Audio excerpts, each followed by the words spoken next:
London. In the 21st century, London is a busy, modern, international capital, with all the traits of a sophisticated, up-to-the-minute, connected conurbation. Evidence of its modernity is simply everywhere, from the stylish high-rise to the transport infrastructure, which is being updated all the time, to the way this capital leads in the fields of popular culture, fashion, filmmaking and lifestyle. But appearances can be deceptive. Despite all this ultra-modern architecture everywhere, London has a really rich history dating right back to Roman times and before. And at its heart, the city has a dark medieval presence.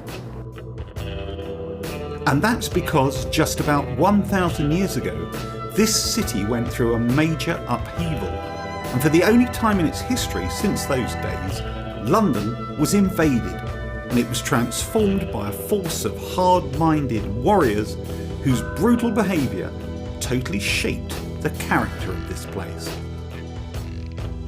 The Norman invaders put their stamp on London and made sure that no one ever again was going to get away with what they had achieved.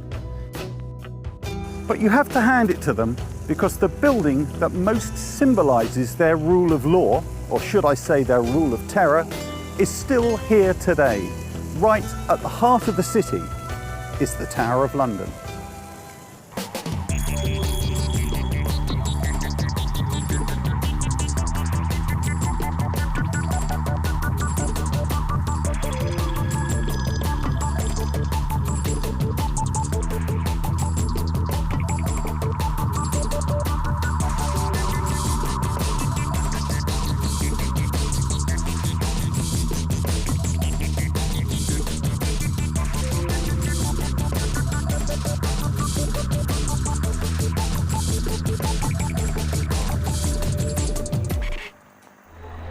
After the Normans conquered England, they built the Tower of London as their centre of rule over the kingdom.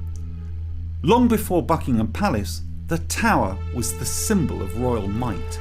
To control the Tower was to control England, and anyone who violated the secure centre of power paid a heavy price. The Tower exacted brutal revenge for those who challenged its cold rules. But the Tower saved its most severe punishment for those who worked on the inside and dared betray it. This was the case for a naive, love-struck prison warder who ended up being gruesomely hung from a tower wall and left to die.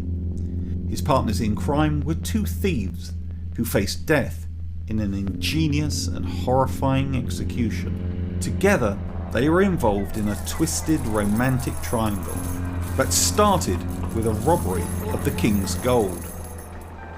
In 1531, a shipment of 366 gold crowns belonging to King Henry VIII arrived at the London docks. With a modern day value of over £1 million, it was a genuine king's ransom. But the gold was mysteriously stolen. The brazen robbery of the king's gold launched a massive investigation. 2 years later, a shady sailor was arrested and imprisoned in the Tower as the authorities prepared their case against him.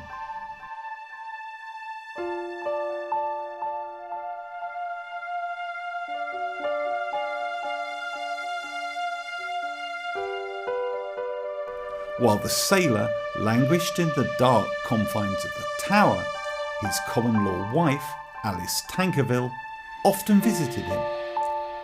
During Alice's victims, a young prison guard named John Board was smitten by the beautiful and seductive Alice.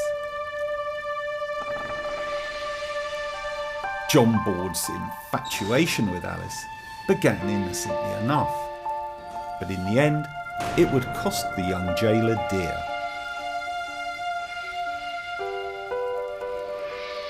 The trouble started when Alice's husband was released for lack of evidence. Knowing he had to leave London, he asked Board to look after Alice. Already hopelessly in love with her, The prison guard happily agreed. Spending more and more time with Borde, Alice began returning the guard's affections.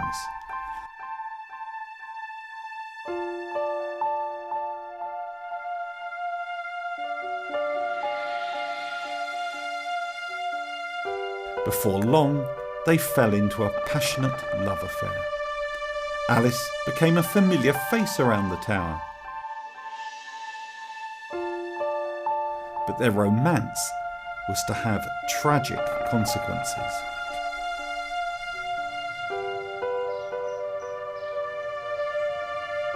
New evidence surfaced on the theft of the king's gold. Not only was Alice's husband guilty of the crime, but Alice was clearly implicated as well.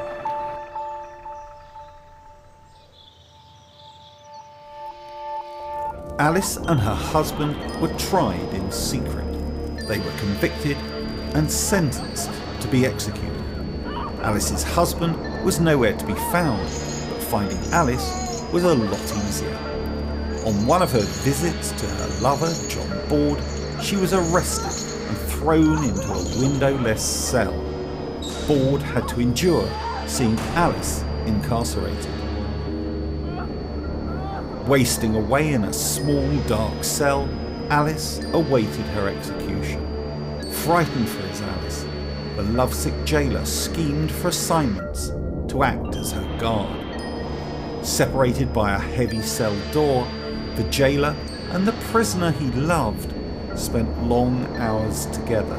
Seeing no way out for her lawfully, he schemed for a way of getting her out by any means. In so doing, he crossed the most dangerous of lines.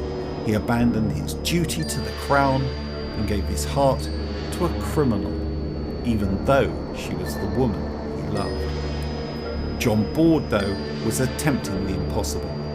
Even though he was a jailer, the tower was considered to be impossible to escape from. The couple launched a risky plan. Borde made a copy of the key to the outer door of Alice's cell block. He also bought a 60-foot-long length of rope. Borde smuggled the rope into Alice's cell for safekeeping. He also passed through a small stick. Alice hid the tools of escape in a shadowy corner of her cell. Next they waited for a moonless dark night, and sure enough, within the week, that night came. The two went into action. As Borde went off duty, Alice passed him the rope. He passed her the duplicate key.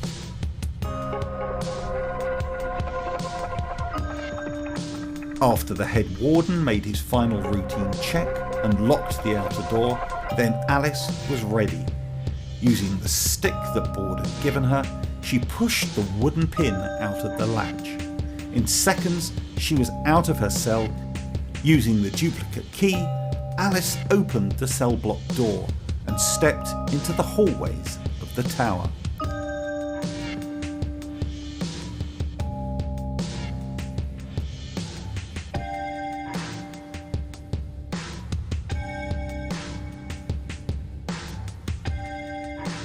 Hiding under a dark cloak, Alice slipped outside and into the darkness of the fortress. Carefully, she worked her way along the wall, down the stairs, and into the waiting arms of her lover. Holding their breath, Alice and Borde waited for a night watchman to pass on his regular rounds.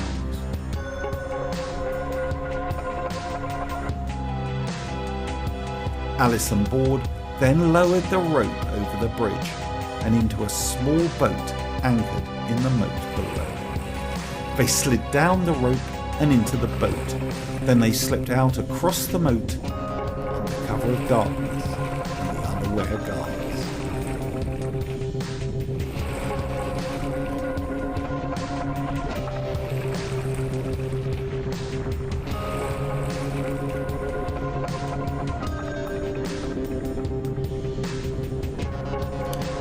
In the spring night, they glided silently across to the far bank, where Borde had arranged for a pair of horses to be waiting nearby.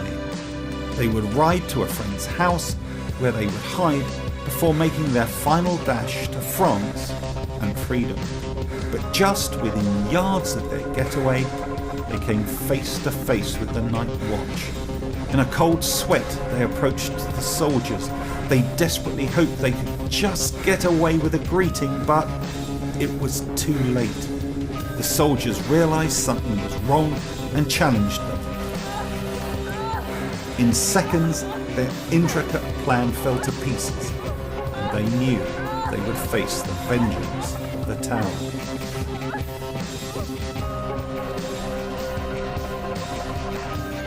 Alice was taken to the same miserable cell that had been her home for weeks before. This time, there would be no escape plan. But something much worse awaited jailer John Board. Enraged by the treason of their own fellow guard, the tower had a simple torture for Board. He was placed in the notorious cell known as Little Ease. It was neither wide enough to lie down, nor high enough to stand up in. Board was forced to keep in a crouching position, day and night. The pain was never-ending and agonising.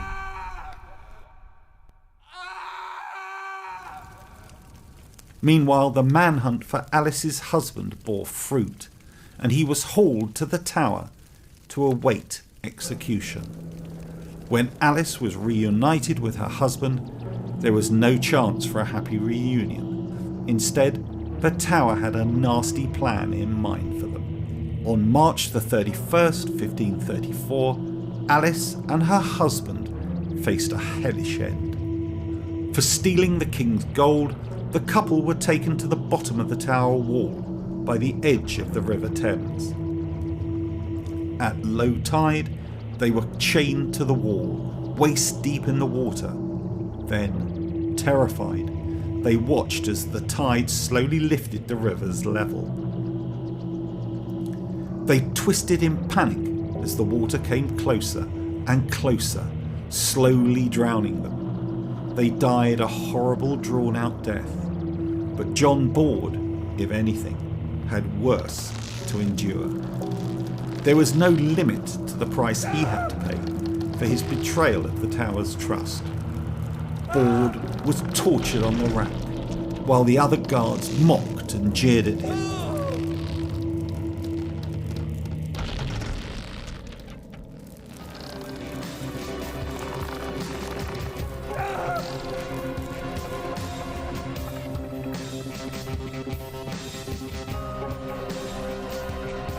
Then the broken board was chained and suspended from one of the tower's walls. Exposed to the elements, Board was then left there for days, slowly dying of exposure and hunger. His body was left to rot. A gruesome example to anyone foolish enough to defy the awful justice of the tower. The official post of the person in charge of the tower was the constable, and the first constable was appointed by William the Conqueror. And then a century after that, his deputy becomes formalised in the post of lieutenant of the tower, and effectively it's the lieutenant who administers it day by day on behalf of the government. Geoffrey de Mandeville was the first constable of the tower appointed by William the Conqueror, and his son, Sir William, was also constable, and there was a dynasty of de Mandevilles who held the post for 80 years. At one point, the de Mandevilles had a hereditary claim on the post, but that was gradually taken away. One of Henry VII's first measures when he took the throne after Bosworth in 1485 was to create a bodyguard. And one group of those became the yeoman warders who cared for the tower. They guarded it and they acted as the king's bodyguard when the king was in residence. And they have continued in an essentially Tudor-style costume through the centuries. So they now show visitors around in the way that in past centuries they would have shown distinguished visitors around. The yeoman warders are appointed from members of the army who have retired, so they are, as it were, senior army staff, but they're no longer, of course, active. Torture was carried out in the Tower, but it had no place in English law, and it required a warrant from the council. And it was applied very sparingly, mostly in the 16th and early 17th centuries, because the Long Parliament in 1640 bans the practice. And when so many things are restored with the restoration of the monarchy in 1660, torture isn't one of them. Most executions of prisoners who were held in the Tower, who were senior prisoners, that is, were carried out on Tower Hill. And the site of the scaffold is still marked on Tower Hill. Only members of the royal family and people who are very closely associated with the monarch were executed within the Tower, possibly on a scaffold which was set up only when required on the north side of the White Tower. But even so, members of the public could come in, and members of what would now be described as the diplomatic corps would come in to witness the execution. They were more private than those on Tower Hill, but they were not completely private. Through the centuries, many have tried to breach the Tower's security. Only one man has ever succeeded in actually invading the Tower of London. He led a murderous mob into the very heart of the kingdom, but the Tower got its revenge.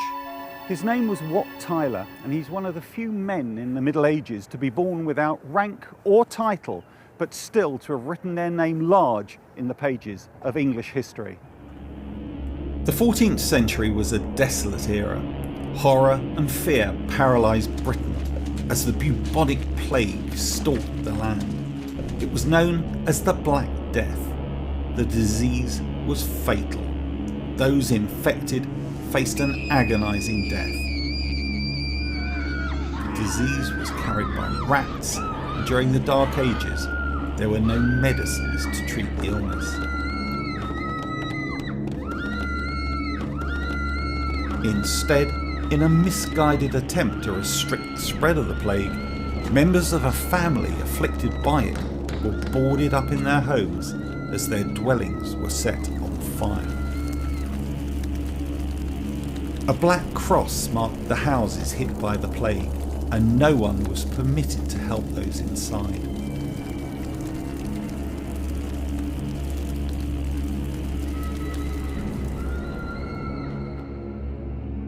Medical solutions to cure the plague were often as bad as the disease itself.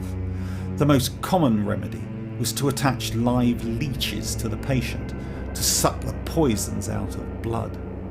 If the leeches didn't seem to work, then the patient would be bled directly, supposedly to release infected blood. Unfortunately, patients often just succumbed to the blood loss caused.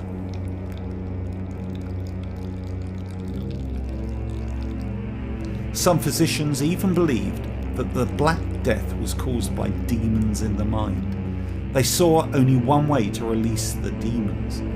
Surgical instruments were rare, but the tools used by physicians were usually the same as those employed by a carpenter or mason. Cures were rare, survival unusual. In an atmosphere of fear and superstition, people turning to the church for an explanation of the plague got little comfort. Priests claimed that God was punishing sinners for their sins. In the end, the Black Death killed almost half of the country's population, and the survivors, especially in London, faced a woeful time. Famine was everywhere. Law and order frequently broke down, and anarchy seemed to rule. In an era of chaos, even the tower that had stood impenetrable for ages was breached for the first and only time in its history. An ex-soldier who made his living as a thief and highwayman successfully led a howling mob in storming the tower and rampaging through its confines. only a frail teenage boy stood between the raging mob and a chaotic collapse of the kingdom. The future of England was in his hands. The boy, the 14-year-old Richard II, sat on the throne of England. Because of his youth, the kingdom was run by a royal council. His advisors governed the country on Richard's behalf until he matured. To add to the burden, many of the people who worked the land were serfs, effectively legal slaves controlled by the nobles. The council of aloof, rich noblemen had no connection with the common people, and when the council insisted on collecting taxes in 1380, the peasants revolted against this latest imposition. Increasing numbers of starving, homeless peasants took to the roads of the kingdom, aimlessly looking for something to happen to help them. Wat Tyler provided that something. In the taverns in London, the former soldier was eager to break out of poverty and to try and give the lowly peasants something better. He was a passionate speaker and demanded the right to work for who you wanted, effectively an end to serfdom. Tyler emerged as a charismatic leader to represent the dispossessed mob. He gave them a focus for their discontent. News of the mob reached the Tower. King Richard decided it was time to put away with childish pursuits. He interrupted his advisors. He wanted to talk personally to the peasants. He insisted on meeting with the mob before they reached London. But the meeting was a disaster. He started well by acceding to their demands and talking reasonably to the peasant leaders, including Tyler. But the mob were in no mood to just stand and listen. They drowned out the debate, and their shouts and baying became more and more threatening. The crowd began moving towards the king, and his advisors immediately panicked, whisking him away back to London and the safety of the Tower.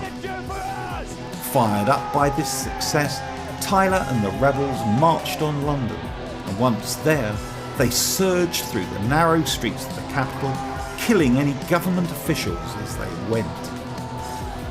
With the armed forces mainly overseas fighting the French, the capital lay defenceless. Londoners did whatever they could to save themselves, including offering the mob food and beer. Further fired up, the rioting continued late into the night. Hundreds were killed, and an orgy of looting and destruction took over. With ownership of the streets, Tyler decided it was time to strike at the heart of the establishment and lead the mob to the Tower of London. Standing on the parapets of the tower, young Richard watched helplessly as Tyler and the baying mob surrounded the tower. It looked as if the entire kingdom was about to descend into chaos. The teenage King Richard of England was effectively under siege in the Tower of London. An angry horde of peasants outnumbered soldiers 50-1. The council told Richard to attack the mob, but under intense pressure, the 14-year-old king was maturing into a wise ruler. He vetoed the advice to assault the crowd. Instead, the young king addressed the mob from the tower roof with a suggestion. If they would leave, he would hear their grievances the next day at a nearby field. Tens of thousands agreed to the meeting. The next morning, Richard and the royal party rode out to meet the mob. There was danger in the air as the teenage king confronted Tyler. The young king agreed to cancel the tax, and he abolished serfdom. From now on, serfs would become tenant farmers, free to choose where they worked. But while the young king worked to solve the peasants' grievances, Tyler crept back to London, where thousands of his followers still surrounded the tower. Convinced he could seize the royal stronghold and take command of the city, Tyler whipped his men into a fury. He boasted that The mob would rule the whole of England by the end of the week. Rushing the tower, the mob overwhelmed the guard, seized the outer drawbridge and stormed the main gate. Tyler had accomplished the impossible. For the first and only time in its history, the Tower of London had been breached by an enemy force. They surged through the halls and passageways, destroying everything in their path.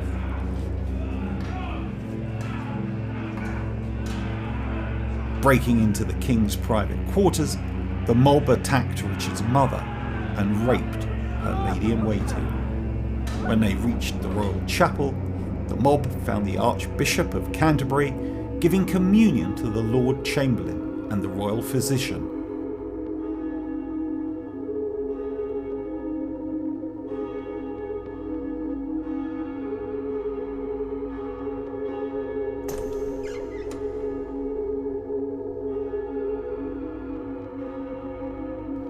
They knocked the communion cup from the Archbishop's hand and stabbed all three to death.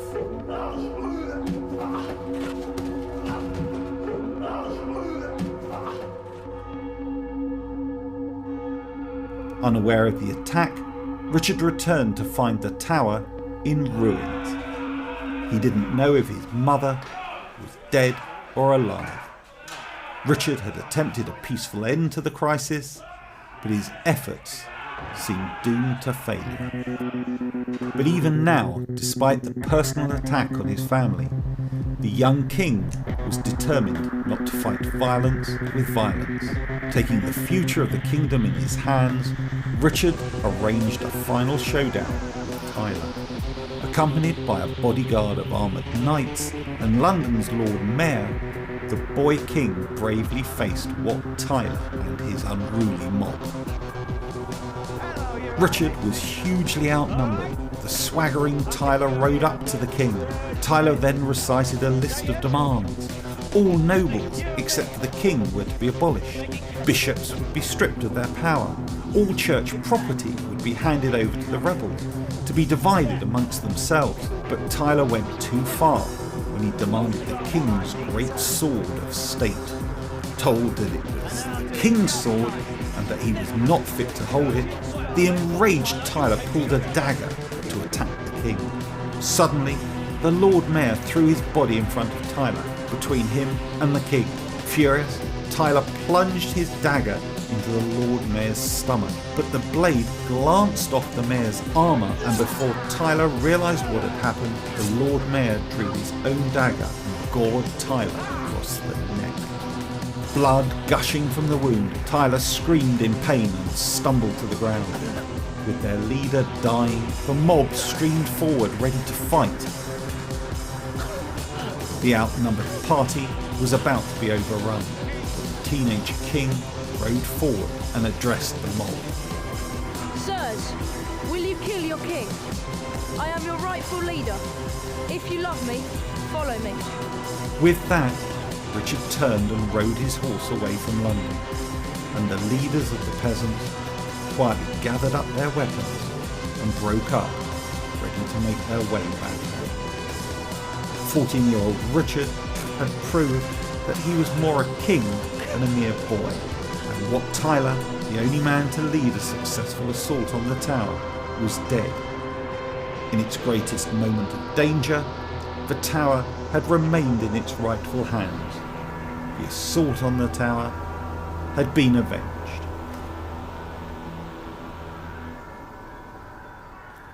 The tower was a military base, and then it was a royal palace, because within that space there was room to build a great hall, 2 sets of apartments, one for the king, one for the queen. And when Henry III built those, there was a garden with vines and fruit trees, so quite a sort of rural setting.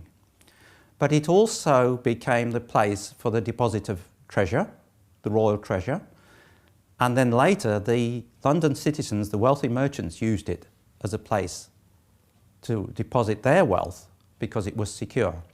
It became the site of the mint. The mint was spread around provincial cities, but it became centralised in London. And then presumably for security reasons, because there didn't seem to be much security the way that it was done, it was brought into the tower and lodged in purpose-built semi-industrial workshops around between the two walls. And because the king had a base there, the royal wardrobe was based there. And the wardrobe isn't simply the king's clothing, it is everything connected with the household. So beds, beddings, wall hangings, armour, weapons, and it also arranges for the supply of provisions to the household. So that became a big section within the tower. And added to that, as ordnance grew, it became sort of the ordnance office. And out of the ordnance office grew a surveying section in the 18th century, which in 1791 became what is the Ordnance Survey. And it was there for 50 years. It was in the tower for 50 years before it was moved to Southampton. So gradually, the functions increased until a peak, I suppose, somewhere in the 16th century. And then it starts to shed them. The menagerie, the royal animals, were kept there from early days, from the reign of King John at least. But they were moved out in 1835. And eventually what had been an expansion was a contraction. And it was left less as not as a royal palace and less as a centre of armaments. I don't know of anywhere else in Europe which has an equivalent of the Tower of London.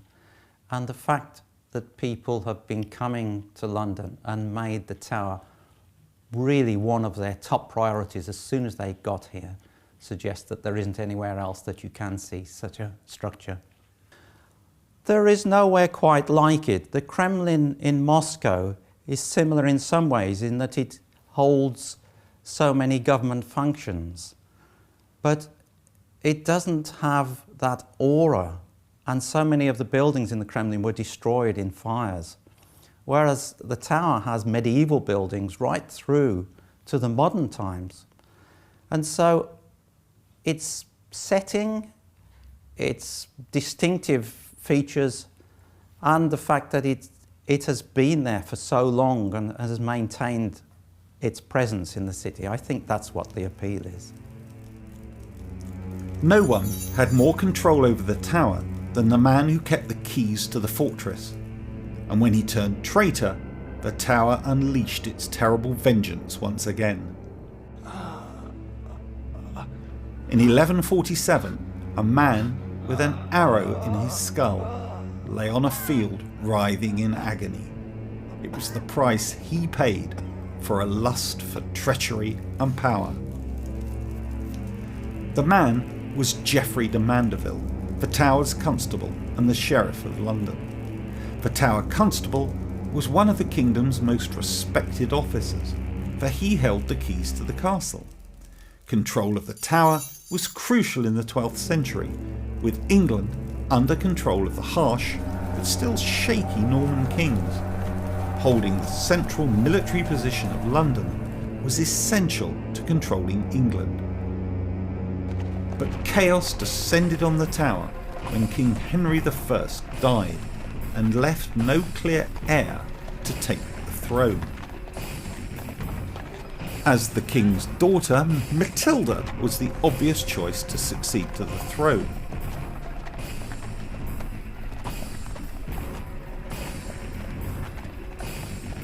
Hard and cynical, she was suited to the job, but a woman had never served as a monarch of England.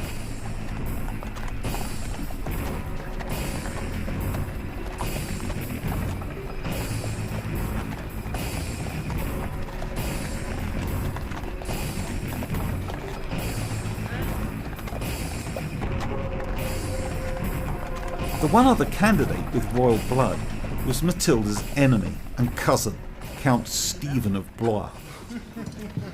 Stephen was the dead king's favourite nephew. He was friendly, attractive and good-natured, but many considered him too soft to be king. Which cousin would rule the kingdom? Into the confusion stepped Mandeville. An opportunity, he saw his position as keeper of the tower as crucial and a way to gain more power. When Stephen made the first move and grabbed the contested throne by taking over the tower, Mandeville was at the gate to meet him. Eager to ingratiate himself with the new king, Mandeville presented Stephen with the keys to the fortress.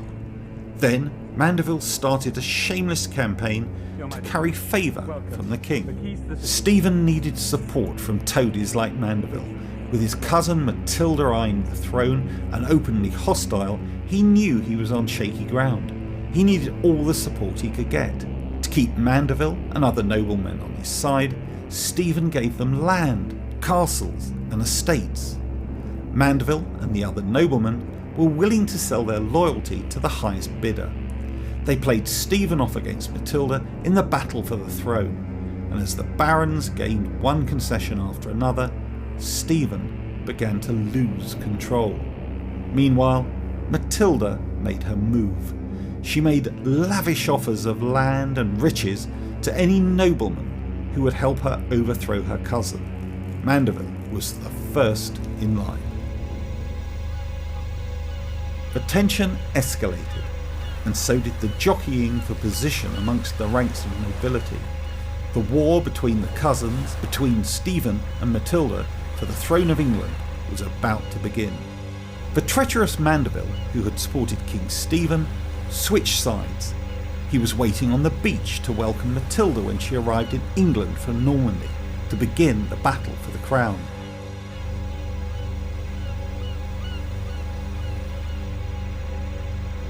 Soon the country was tearing itself apart in a bloody civil war.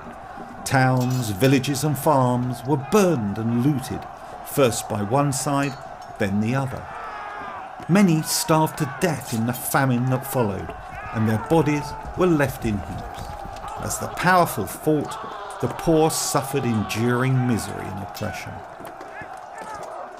After Stephen was captured, his cousin Matilda's army fought on, and behaving like the cynical politician he was, Mandeville greeted Matilda when she marched into London.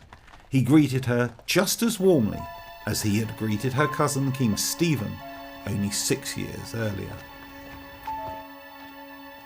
Mandeville eagerly offered her the keys to the tower. Now that Matilda controlled the tower and most of the country, it was not long before the war-weary English had good reason to hate her. How dare you come to me with these pathetic excuses? She imposed crushing taxes on the impoverished country and ordered troops to ruthlessly put down any signs of insurrection. You shall pay me as you paid my cousin Stephen. Even Mandeville was shocked by Matilda's behaviour. As she planned her coronation, her support began to crumble. The calculating Matilda had also made another fateful mistake. She left her cousin alive, albeit as a prisoner in the tower. Once again, Mandeville had to work out which way to jump and which side to support as Stephen's supporters raised an army and marched on London, and England began to break into open revolt against the tyrannical Matilda. As the gates to the city were thrown open to Stephen's army, Matilda and Mandeville managed to slip out in the confusion, fleeing for their lives. Many of the nobles who had supported Matilda now switched sides back again to King Stephen, but Mandeville was not so lucky. With the country in chaos, Mandeville was captured by Stephen and stripped of his land and titles. He was arrested for treason. After holding the keys to the tower, he was now kept in one of the cells. But once again, Mandeville was able to play both sides off against each other.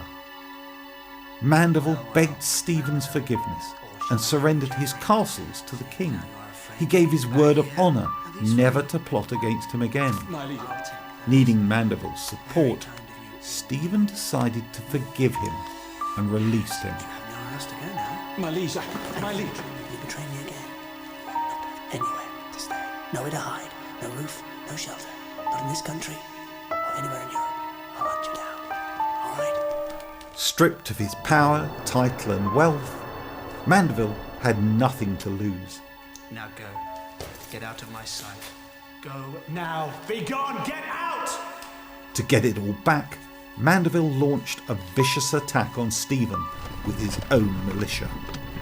At the head of his force, he attacked castles, overran swathes of land, and cut a trail of destruction in towns and villages loyal to the king.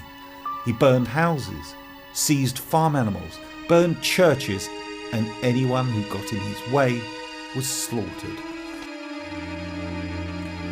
Villagers were expected to pay taxes to keep his army in the field. If they refused, retribution was immediate. Wives were widowed, and children became orphans as his cruelty ran unchecked.